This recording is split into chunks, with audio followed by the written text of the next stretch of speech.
friends, it's RSKT, and welcome back to another episode of the A Modular video library, the series that takes a look at the wide range of modules available for the A Modular system.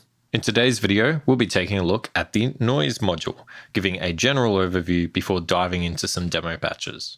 Before we begin, A Modular is a small but ever-growing system, so if you find this video useful, be sure to like the video and subscribe if you haven't already, or consider supporting me on Patreon.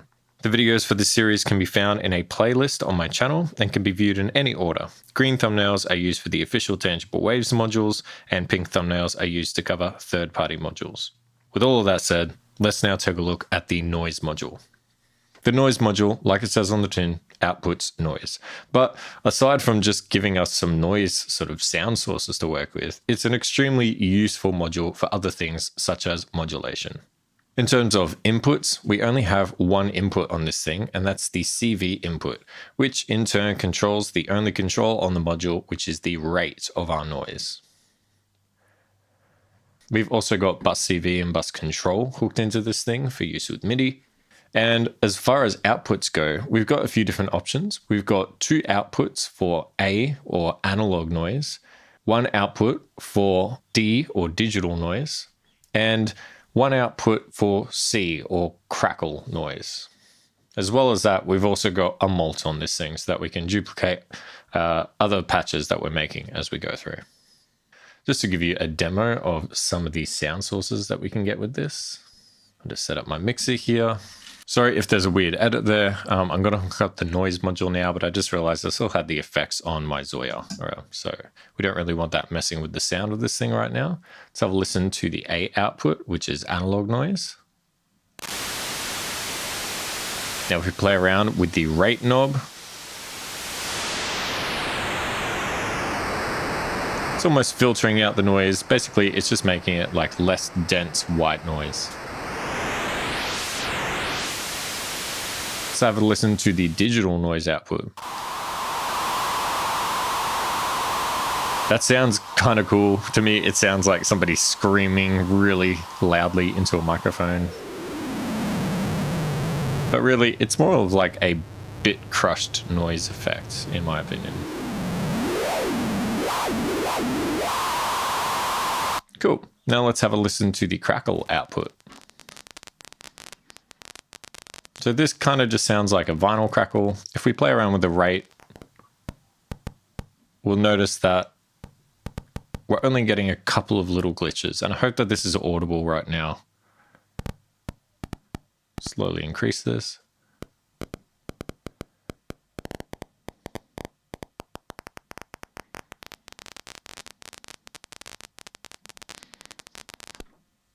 Cool. So let's go over some common use cases for a noise module. One thing that I used to use the noise module a lot for was creating hi-hats, which is pretty self-explanatory. I'll just take the analog noise and plug it into a VCA. We'll trigger that VCA with an envelope. We'll trigger that envelope with maybe the Euclid grid over here, and I'm going to use the C sequencer, which is the yellow one. And let's just create a few steps for that.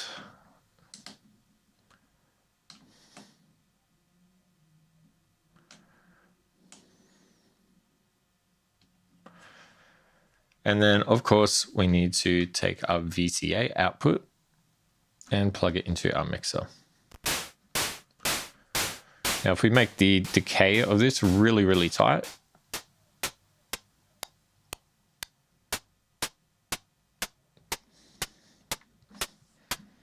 and maybe we'll just fill this up with even more steps.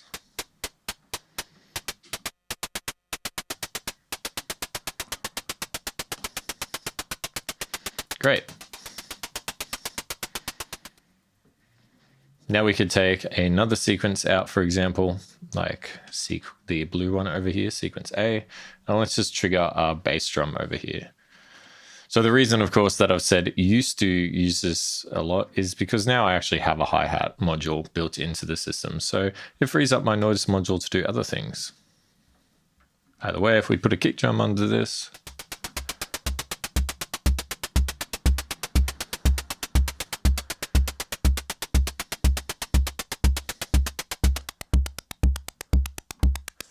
We could even play around with the digital output for this.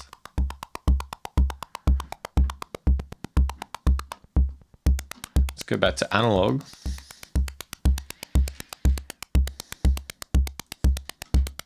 I'll just turn this off for now.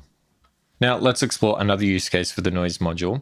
And what we're going to do is leave what we've already set up here in place. And we're going to use this new effect in conjunction with what we've got going on already.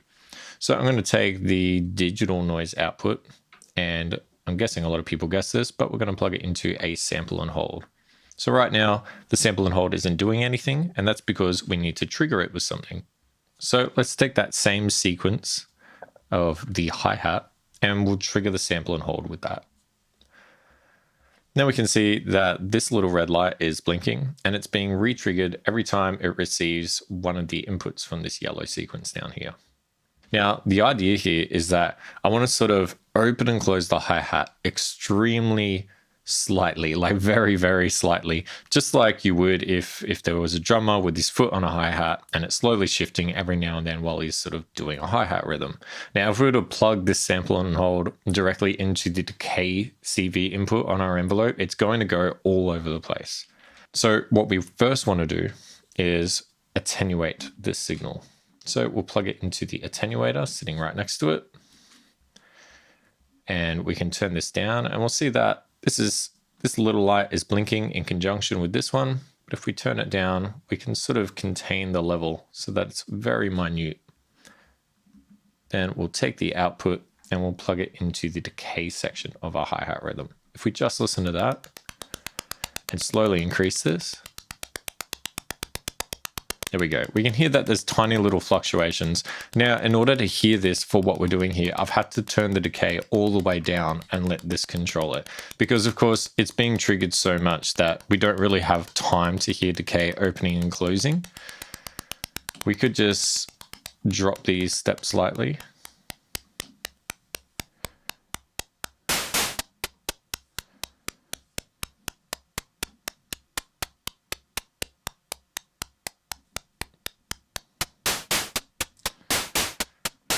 And that should give you a little bit more of an indication as to what is going on here.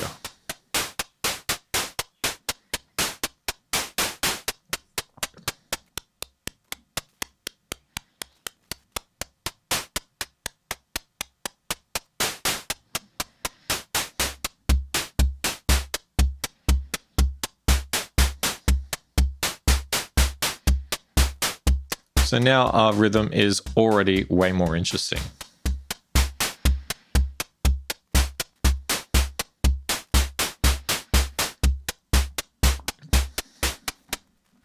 Now, another little tidbit is if I were to actually use this as a hi-hat, I would probably plug it into a filter of some sort and high pass it so that it's, we're just removing all of those low frequencies.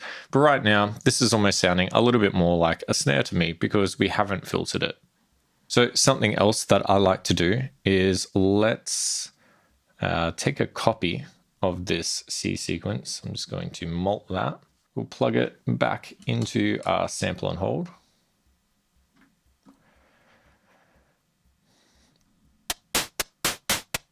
And that's all working fine.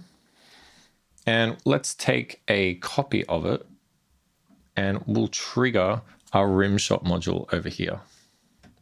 Let's take the output of that and hook it up to our mixer module. Great. Now, if we slowly turn up our noise,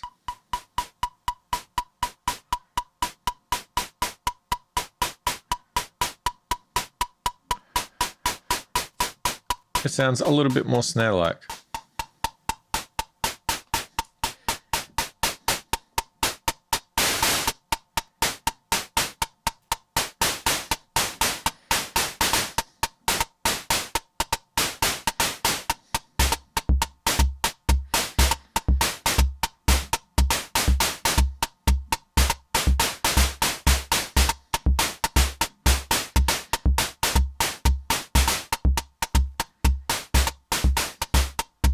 Now, it goes without saying that we could use that sort of noise sample and hold trick that we've done for loads of other things. For example, if I grab a saw wave, I'll plug it into a wasp filter over here, and I'm not even going to bother triggering this with a VCA. We'll just keep this as a droning synth sound. Great. We'll take a copy of our sample and hold, and we'll trigger a filter with it.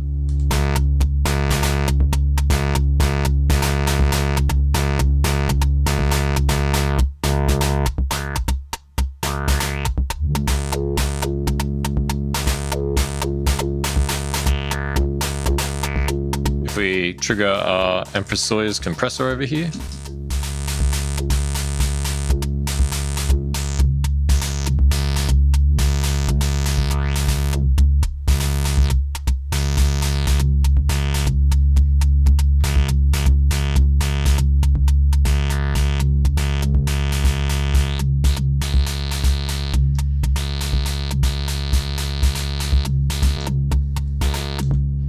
I think that you get the idea. So yeah, I mean, that's predominantly what I use the noise module for. Of course, you could go through other steps like plugging it into an envelope and triggering it at the start of like a sort of loop and getting filtered builds or rises or impacts or whatever you really need it for. I guess my main point is that not only can you use it for a sound source, but it's really fantastic for modulation, especially randomized modulation.